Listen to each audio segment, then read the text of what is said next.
They owe their insured to reimburse them for the loss. To make them whole. To make them whole. And I am not party to this.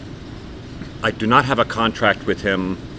The only thing that will allow him or travelers to bully me or the shop would be as if I were to cash those checks. Sure. Because he's told us what's going to happen if we cash the checks.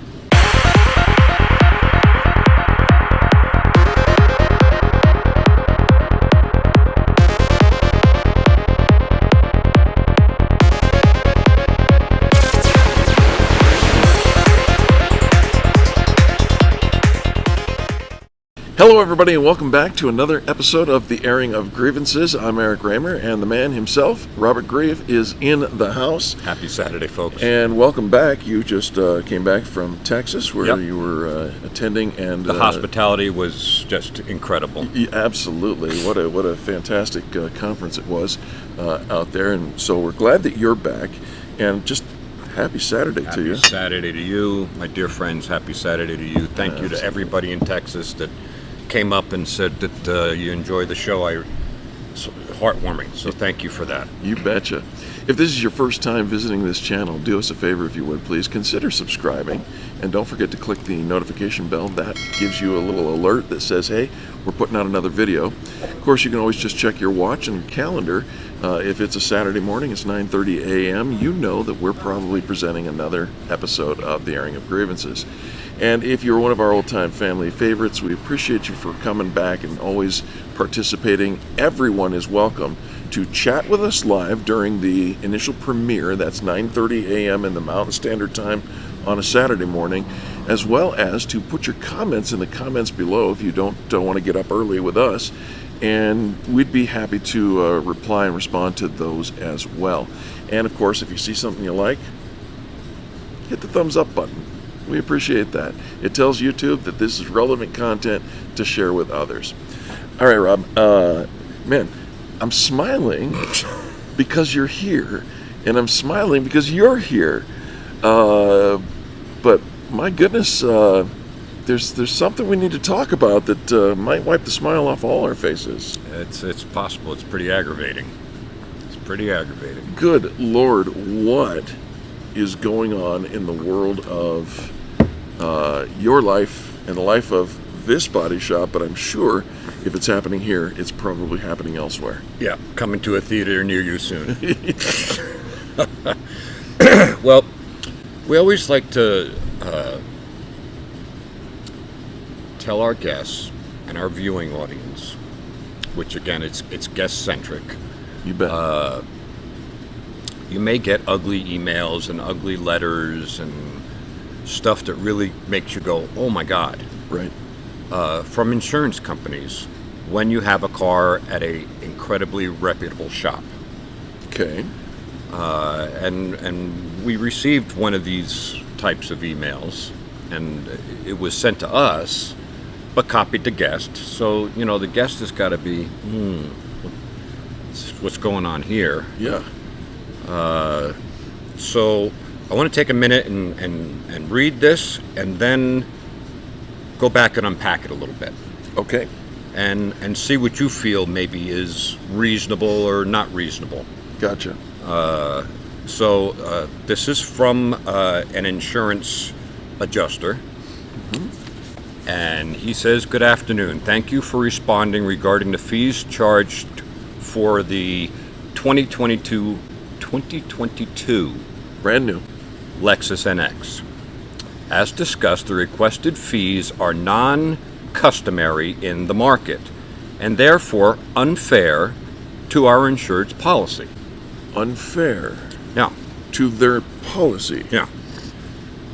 All fees deemed to be non-customary or unfair will be viewed as an abuse of the insured's policy. Whoa. All fees deemed abusive and unreasonable will be issued as two individual checks. One check for reasonable justified charges and a second payment under protest. Wow. That's an important piece. All fees deemed abusive and unreasonable will be sent to Travelers' legal counsel for review, and payments made under protest are currently and will continue to be prioritized by Travelers' legal department for recovery. I appreciate your work on this claim and hope to work together in the future to reach an agreement that allows your business to thrive and helps auto policies remain affordable. Well, now, Cheers. travelers. Wow. There's a lot of big words in that, and positioning in that. Yeah.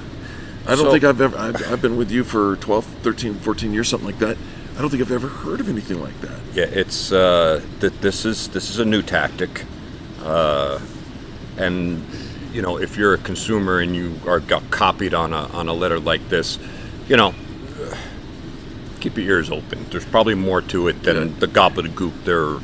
It's designed for one purpose. Yeah, it's designed to scare. Yeah, and to bully. So let's set the stage by saying that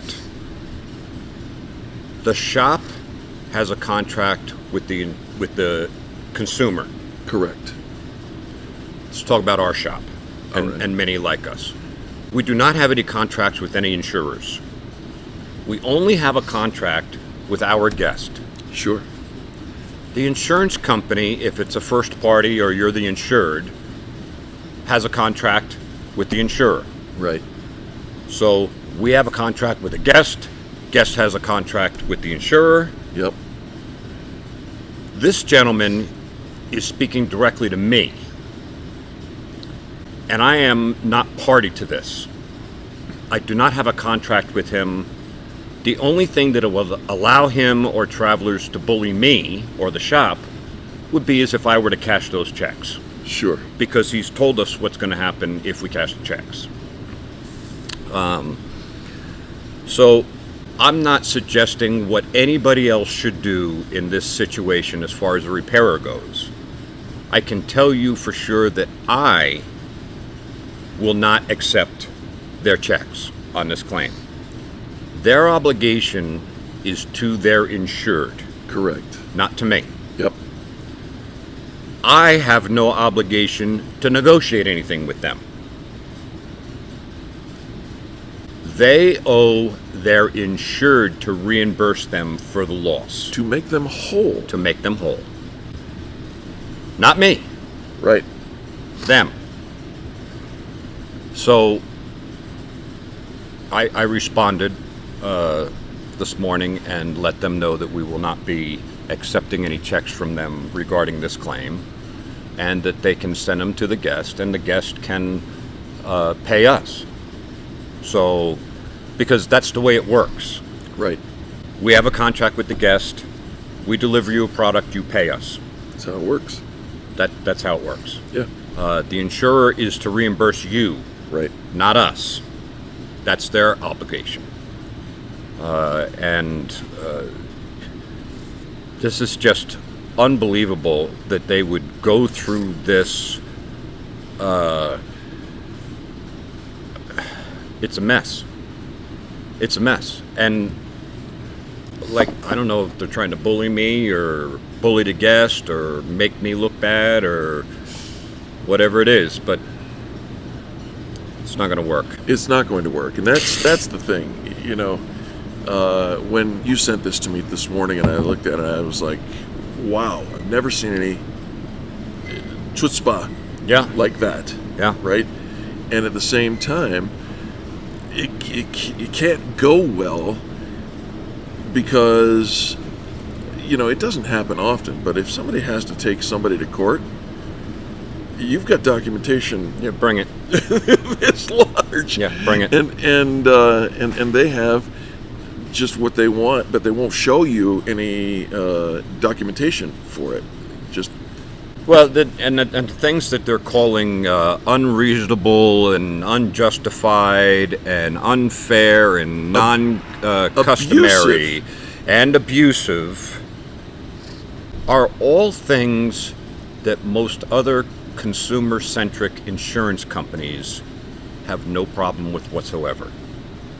So they're saying it's not customary. But does that mean it's not customary to them? Does that mean that they've never paid for those before, or they all of a sudden think it's not customary? And if other insurers are paying for it, then how is it uncustomary? So it's more like an opinion than it is a fact. You know, when you said, have they never paid for it before? Gosh, I would love to just see the drama of, well, why don't we just pull all of your records from this point to this point, and let's see if you've historically ever paid for what we are asking to be reimbursed for. Yeah, and it's just normal everyday stuff. It's not It is. It's not excessive. It's just, unfortunately, this vehicle was deemed a total loss. They are dragging this guest who has gone through an accident, Right. the trauma and the stress of having an accident, and they are piling on top of it Yep. when they're supposed to be helping. And one of the foundations of insurance and settling claims is for the insurer to look through the whole policy and find any available coverage in which to pay for something. Sure. It's kind of an unwritten law, and actually it may even be written. Okay. But not so much here. It's all about, and I don't know, I think we're talking about maybe $700 difference. $700 Yeah. gets you a threatening, bullying letter Yeah. directed to the wrong person but copied to the right person, and in the end, they're going to pay it. Somebody's going to pay. Right? And it would be a shame. So here's the thing. Send the checks to the guest. Yeah. And if you want to put under protest on that check, you decide you can't go after me. I haven't deposited it. Right. Still have to go after the guest who deposited it under protest. Yeah. But that could really land up with a bad faith claim attached to it, which would land up with 3 times the value of the loss, 2 or 3 times the value of the loss. When we're talking about a brand new car and that's the loss, we're not talking about the charges now. We're talking about the loss. Yeah, a Lexus NX. Yeah, 3 times that. What's a 22 Lexus NX going for these this days? is posturing and bullying, and It's David and Goliath. don't be afraid of these letters. Right? Don't be afraid of these letters. We have people standing by to help this guest if they don't, do the right thing. We're going to help out the guest the best that we can, and but instead of just saying no, let's try to get together on something. It's no, this is what we're willing to pay, and we say, well, our bill is our bill, just kind of like you would at the steakhouse. I'm only willing to pay $10 for this. Yeah. Well, how much was the green beans? How much did they cost you? Right. And how much did the steak of the $50 for this plate? How much was everything, and what did it cost you? It's none of your business. Right. None of your business. I'd be interested in hearing from you. If you, as a consumer, or if you're even involved in the industry, drop us a comment below and let us know. Have you ever received a threatening letter? Have you ever received a bullying letter? Something I can't imagine other people getting this letter, but maybe they do. And Well, actually, I know of another shop in the market, a very prominent, good quality shop that got one also. drop us a comment. Yeah. We'd love to hear from you. Yeah. So Rob, that's wow. it's kind of amazing stuff. And thank God for people like you, people like the other shops that are filled with integrity, who have one way to do something. Thank you for the guests. I'm thanking you for the guest Yeah. for being so full of integrity, not letting stuff like this, bother you, and handling it. And if anybody needs some advice, I'm happy to always talk. There you go. Well, thank you, my friend. Yep, Happy thank Saturday you. Happy to Saturday you. to you. Happy long weekend. It is. So enjoy your long weekend, and we'll see you next week. Have an amazing week. God bless you.